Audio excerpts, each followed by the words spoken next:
Alright mga kababayan, so ganito lang ang ginagawa natin dito sa new Bitcoin mining. So pagkabukas, kasi natapos na kanina 5:30 yung mining, so buksan natin yung SafeAll na wallet natin. Ito yon. So pagkabukas yan, punta tayo dito sa pinakababa, yung sa mga menu. Mayroon dito yung wallet, market, explore, swap at saka earn. So dito tayo, click natin yung explore.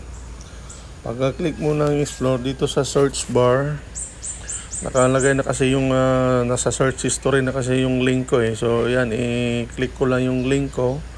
And then sa upper right side, yung pinaka upper right side, yung katabi ng search bar, mayroon yung go. So click mo yung go. So dito, mapupunta ka dito ngayon sa dashboard ng new Bitcoin. So i-connect natin yung wallet, click natin yung connect wallet, and then dito sa baba nandyan yung mga wallet pero wala yung SafeAll, so click natin itong all wallets. Yan. So dito makikita natin yung SafeAll nasa lower na left side. Click ko yan. So ayan, may lumabas na dyan, makita nyo sa upper right side yung nasa orange na mark, nakalagay na yung mga numbers. So yan yung referral link ko, yan yung wallet address ko. So dito mayroong sa upper right side din may 3 bars katabi ng orange. So click mo yan 3 bars. Ito, so click natin yung claim wallet. So ito yung binigay sa akin, 0.36, ito yung pinasok ko pala kanina alas nagising kasi ako madaling araw ito alas 3 to kasi for mining ng 5:30. So nagpasok ng 4.36 kanina, madaling araw, alas 3 yon. Ang profit niya, yung binigay niya na bonus is 0.02 FNBTC. So yan, kailangan natin i-claim ito para babalik siya sa natin sa dashboard, sa wallet natin. Yan, click mo lang yung claim, click mo yung confirm, tapos yung password ko 14.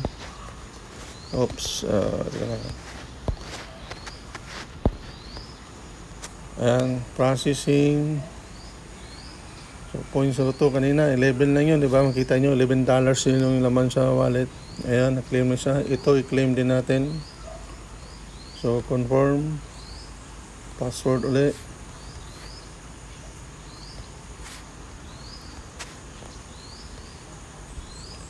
Yan, processing. 4.36 yung nilagay ko ngayon Mamaya maglalagay ulit ako kasi may alas 10. Para sa alas 10 na umaga. So balik tayo dito sa menu. Puntahan natin yung balik na tayo sa wallet. Ando na yung na yun. Dito sa wallet, click mo yung wallet. Kano na? 142. Kanina 11 yun. Nakita nyo, di ba? So, dahil may NBTC tayo na $131 or 4.39, pwede tayo magpasok ulit doon ng 4.38 kasi minus 1 to minus 0.01. Di ba ang pinasok ko is 4.36, tapos naging 4.39 na siya. So, ngayon, sa next na mining, pasok tayo ng 4.38. Punta tayo sa Explorer, and then search bar. Ito, go. Kung nakakonect na yung wallet, ayan, may number na nakakonect na yung wallet. So sa 3 bars, punta din sa 3 bars, click natin dito yung mine sa pinakitaas. Ayan, magpasok na tayo ng 4.36. Nandito sa baba, 4.39. Pasok tayo ng 4.38. So una, i-click natin tong split fuel. Ayan, then to 4.038, 4.38. Pagkatapos, i-click mo lang itong mga pool, pool 0, pool 1. Yan, hanggang mag-orange yan, yung hanggang pool 9. Click natin yan, pool 8, pool 9, and then approve mine. So, lalabas dyan, pag-confirm, password ulit. So, antayin natin yung remarks. Approve mine. Ayun, nakita natin yun. Pagkatapos nakita nyo approve na yon, click natin tong mine now. Yan.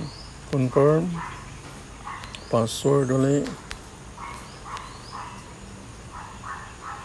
So ito yung block makita natin yung kung anong block na itong 4.38 na pinasok ko. Yan, pasok na.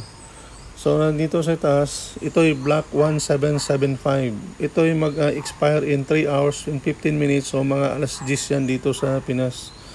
So ganun lang mga kabayan. And then pagkatapos ng 3 hours, ito click natin ulit yung claim wallet. Ayan 0 na siya, di ba? Makagandahan dito, mayroon pa maganda dito mga partners, itong staking. Click mo yung staking. So mayroon siyang binibigay na bonus na 0.09 new BTC. Mayroon na akong naka-stake na 0.0412 BTC, new BTC, na ang value niyan is $5,000, pero sinasabi is ma-unlock yan is after 8 years.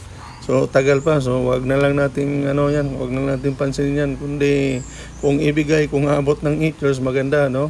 So hanggang dito lang magbayan. So yun lang ginagawa natin dito sa new Bitcoin mining. Kung interested kayo, tingnan nyo, check nyo lang yung sa comment section at saka sa description. Thank you and bye-bye.